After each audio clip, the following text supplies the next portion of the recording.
పల్లెలు పట్టణాల సర్వతోముఖ అభివృద్ధి కోసం ప్రభుత్వం అమలు చేస్తున్న అభివృద్ధి కార్యక్రమాల్లో అన్ని వర్గాల వారు భాగస్వాములు కావాలని కలెక్టర్ ఇలా త్రిపాఠి పిలుపునిచ్చారు. ప్రజల భాగస్వామ్యం ఉన్నప్పుడే సత్వర ప్రగతి సాధ్యమవుతుందని తెలిపారు. ప్రభుత్వం అమలు చేస్తున్న సంక్షేమ పథకాలను అర్హులైన ప్రతి ఒక్కరూ సద్వినియోగం చేసుకునేలా సూచించారు. ప్రజాపాలన ప్రగతి ప్రణాళిక 99 రోజుల కార్యాచరణలో భాగంగా మోస్టా మండల కేంద్రంలో నిర్వహించిన గ్రామ సభల్లో కలెక్టర్ పాల్గొన్నారు. జై జై హే తెలంగాణ రాష్ట్ర గేయంతో గ్రామ సభకు శ్రీకారం చుట్టారు. రాష్ట్ర ప్రభుత్వం అమలు చేస్తున్న అభివృద్ధి కార్యక్రమాలు, సంక్షేమ పథకాలపై రాష్ట్ర ముఖ్యమంత్రి సందేశాన్ని చదివి వినిపించారు. తమ సమస్యలను ప్రజలు రాతపూర్వకంగా తెలియజేసేందుకు వీలుగా గ్రామ సభ వేదిక వద్ద ఫిర్యాదుల బాక్స్ ను అందుబాటులో ఉంచారు. వివిధ సంక్షేమ పథకాల ద్వారా ప్రయోజనం పొందుతున్న లబ్ధిదారుల వివరాలను గ్రామ సభల్లో ఒక్కో పథకం వారీగా పేరున ప్రకటించారు. పంట రుణాల మాఫీ, రైతు భరోసా, ఇందిరమ్మ ఇళ్ల పథకం, గృహజ్యోతి, చేయూత పథకం, కళ్యాణ లక్ష్మి, షాదీ ముబారక్ పథకాలు, కొత్త రేషన్ కార్డులు, సన్న బియ్యం పంపిణీ, సన్నధాన్యంకు బోనస్ చెల్లింపు తదితరుల వారి ద్వారా గ్రామాల్లో లబ్ధి పొందిన వారి వివరాలను చదివి వినిపించారు. పలువురు లబ్ధిదారులు ప్రభుత్వ సంక్షేమ పథకాల వల్ల తమకు చేకూరిన ప్రయోజనాల గురించి గ్రామ సభలో తమ అనుభవాలను తెలియజేస్తూ రాష్ట్ర ప్రభుత్వానికి కృతజ్ఞతలు తెలిపారు. నాకు ఇందిరమ్మ ఇల్లు వచ్చింది. నేను ఇళ్ళదులు కిరాయిలలో ఉన్న ఇల్లు కూలిపోయింది. ఇల్లు కట్టుకుంటున్నాను. నేను 2 బిల్లు వచ్చినాయి. నాకు మీ అందరికీ ధన్యవాదాలు చెప్తున్నాను. మన ఒక 6-7 ఇయర్స్ బ్యాక్ ఒక 2 lakhs తీసుకున్నా. అది సబ్సిడీతో, దాంట్లో 30% సబ్సిడీ ఉంటుంది. మళ్ళీ అట్లాగే 5 సంవత్సరాలు దాటిన తర్వాత మళ్ళీ మన ఎంపీడీఓ సార్ ఉండే అప్పుడు 50,000 తీసుకున్నా. అది మొత్తం సబ్సిడీతోనే. అట్లాగే ఈ డిజబుల్ కోటా కింద మళ్ళీ మనకు అంగవైకల్యం ఉన్న ఎవరైతే ఉంటారో వాళ్ళకి వెహికల్స్ కానీ, పరికరాలు కానీ, అట్లాగే ఈ మన డిజబుల్ కోటా కింద ఈ లోన్స్ కూడా తీసుకోవడానికి అవకాశం ఉంటుంది. కాబట్టి ఈ లోన్స్ తీసుకొని నేను చాలా బెనిఫిట్ పొందాను. ఈ మన సంఘాలు కూడా మంచిగా నడిపించుకొని మన మోసా మండలిని ఇంకా డెవలప్ చేసుకుంటే బాగుంటుందని చెప్పేసి అందరికీ ధన్యవాదాలు చేస్తున్నాను.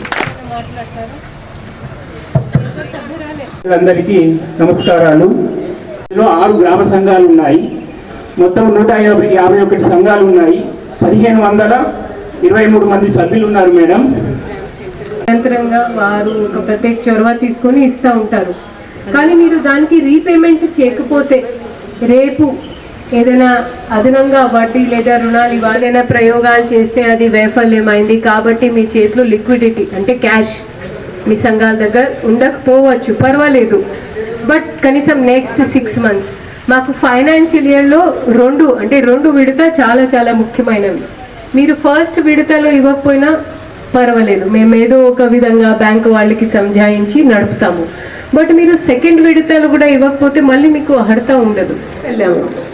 అందులో కొంతమంది మా దగ్గర వచ్చి, మేడం మాకు ఫస్ట్ అంటే స్లాబ్ వరకు లేదా బేస్మెంట్ లెవెల్ వరకు కట్టాలంటే ఎంత కొంత మా చేతికి డబ్బు ఉండాలి.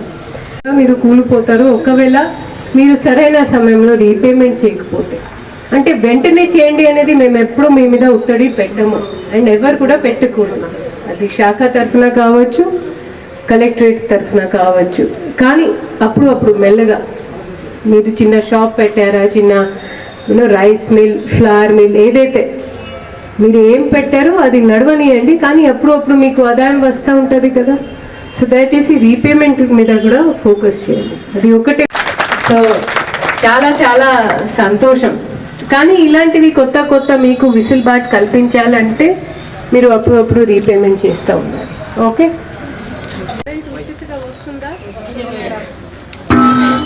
మాదిగి మంతరి అబ్బయ్య, జి సంగారెడ్డి, పి రామరెడ్డి, లక్ష్మీబాయి కసాబ్, అబ్బయ్య బేగరి, పిట్ల సంజీవ్, సుంచు రామవ్వ,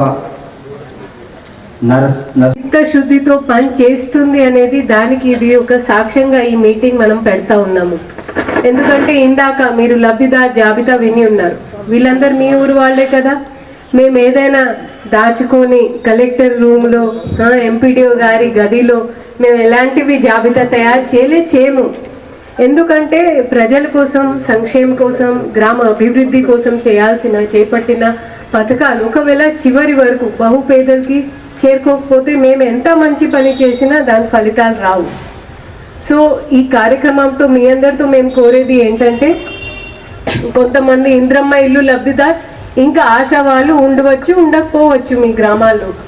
ఇప్పటి వరకు నేను ఇంద్రమ్మ ఇల్లు ఫస్ట్ విడత మంది అయిపోతుంది మార్చ్ ఏప్రిల్లో. దీని తర్వాత ఇది అయినాక ఇంకా సెకండ్ విడతలు. ఫస్ట్ మనం చూడాల్సింది ఏంటంటే, గుడిసెలలో ఎవరు కూడా ఉండకూడదు. No huts.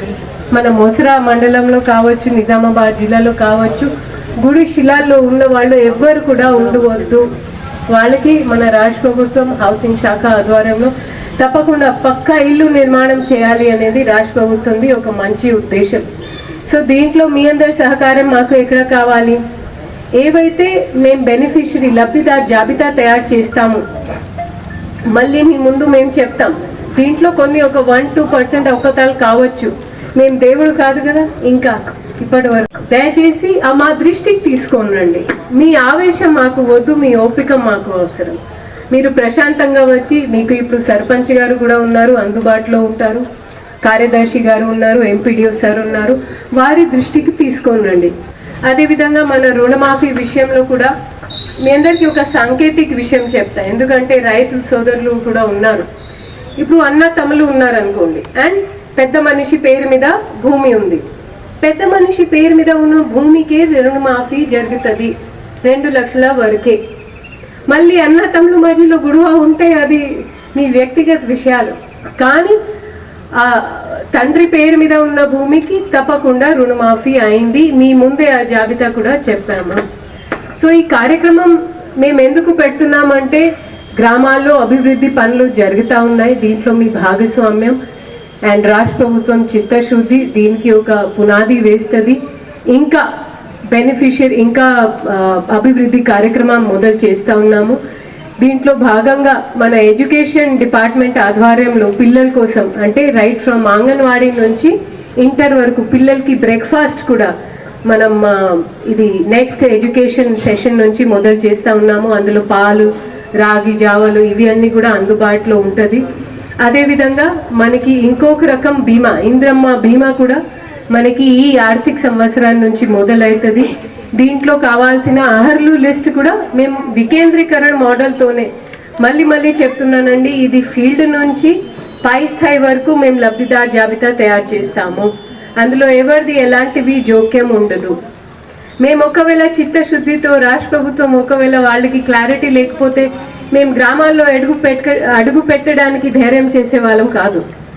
మేము ఎలాంటివి రాష్ట్ర ప్రభుత్వం కానివ్వండి, వ్యవసాయ శాఖ కానివ్వండి, విద్యాశాఖ కానివ్వండి, మీకు ప్రత్యేక హెచ్ఓడీస్ని కూడా మీ మండలానికి ప్రత్యేక అధికారి నియమిస్తూ ఇవి సంక్షేమ పథకాలు తప్పకుండా ప్రజలకి, పేదవాళ్ళకి చేరే విధంగా మేము రాష్ట్ర ప్రభుత్వం పని చేస్తూ ఉంది. దీంట్లో మీ అందరి భాగస్వామ్యం ఉండాలి. అండ్ ఇంగ్లీష్లో ఒక సామెత ఉంది, good perfect is the enemy of good. దీన్ని తెలుగులో ఎలా చెప్తారు భయ్? పర్ఫెక్ట్ అంటే రామరాజ్యం.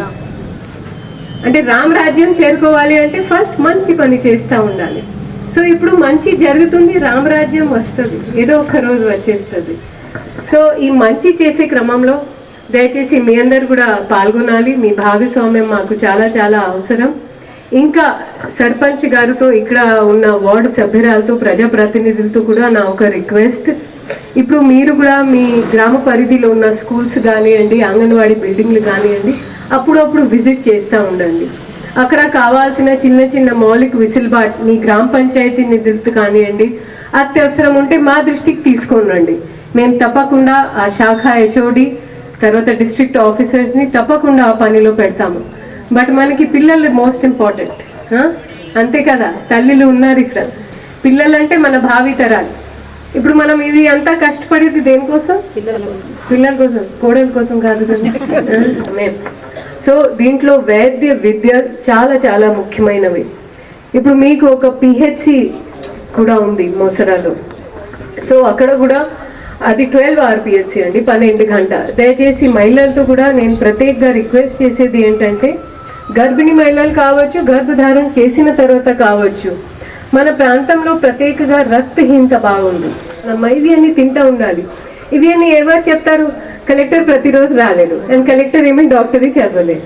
సో దయచేసి మీ ఆశలు మీ పిహెచ్సిలో అప్పుడు విజిట్ చేస్తూ ఉండండి. ఇప్పుడు మన పిల్లలకి ఈ ఎండాకాలంలో స్కేబీస్ అనేది స్కిన్ ఇన్ఫెక్షన్ వస్తూ ఉంది. సో ఏదైనా వస్తే దయచేసి వెంటనే పిల్లల్ని పిహెచ్సికి తీసుకొని వెళ్ళండి. మార్నింగ్ 9 నుంచి మధ్యాహ్నం 4 గంటల వరకు డాక్టర్స్ ఉంటారు, మెడికల్ ఆఫీసర్స్ ఉంటారు, ఆశలు ఏఎన్ఎంస్ ఉంటారు, అన్ని మందులు అందుబాటులో ఉంటాయి. ఇప్పుడు ఈ సీజన్లో ఇంకొక సమస్య వస్తుంది అండి, విధి కుక్క కరుస్తాయి, విధి కుక్కలు కోతులు. సో అందులో మన పిహెచ్సిలో ఏఆర్వీస్ అని ఉంటాయి, ఓకే, యాంటీ రేబీస్ వ్యాక్సిన్.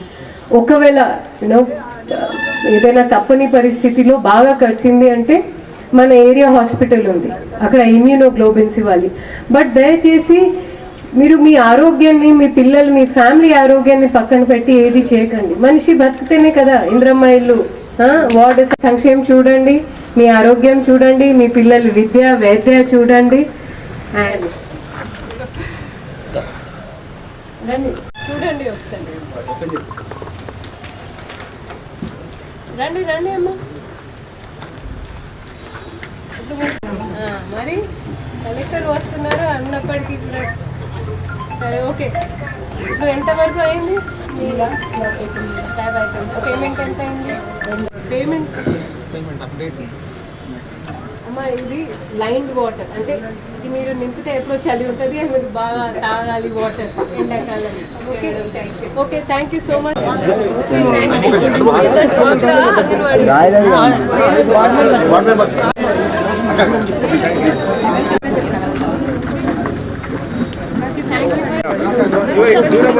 అమ్మా ఇట్లా వెనక జరగండి, వి షేప్లో ఉండండి, వి షేప్ అమ్మా, వి షేప్లో ఉండండి.